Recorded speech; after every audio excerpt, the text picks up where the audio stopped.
Hey, could you use some good news? I have some new polling data that looks.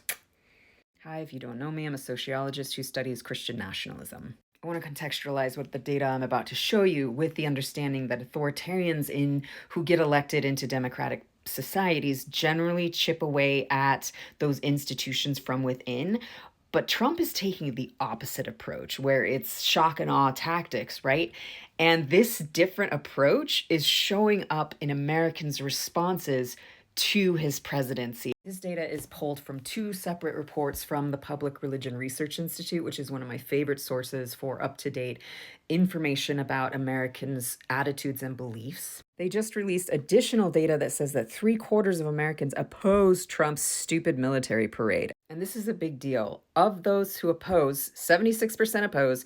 A majority, 52% of those who view Trump favorably, also oppose it. Beyond concerns about spending, some Americans worry that the parade projects authoritarian symbolism and risks politicizing the military. People are seeing through this. People also don't agree that the executive branch should have just unlimited power. Nearly 8 in 10 Americans, 77%, disagree with the statement if President Trump can't get our country out of crisis in the next year, he should postpone the 2026 midterm elections for Congress.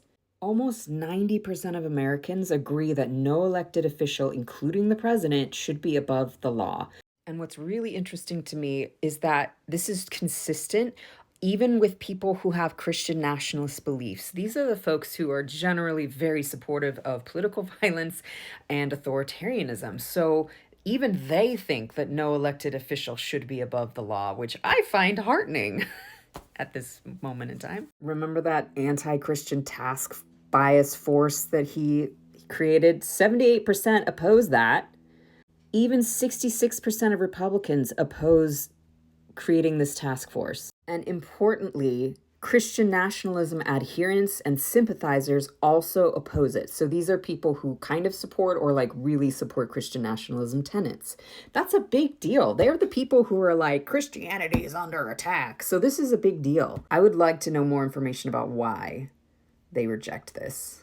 71% of Americans oppose closing or drastically shrinking all major federal agencies. 2/3 of Americans oppose the implementation of new tariffs or taxes.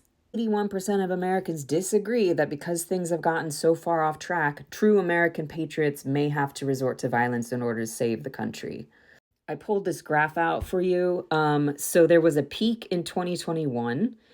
And then it's declined ever since. And we're actually at a pretty low point here. And interestingly, Republicans used to be at 28% and they've dropped to 18%. I find that very interesting. I think this data shows us that Americans are not buying Trump's agenda as much as he thought that shock and awe would do it. I mean, I think most authoritarians go slow for a reason, but he's doing it wrong, which is great. And also, Christian nationalists are opposed to the anti Christian task force thing and think that all elected officials should be under the law, which I find heartening. What do you think?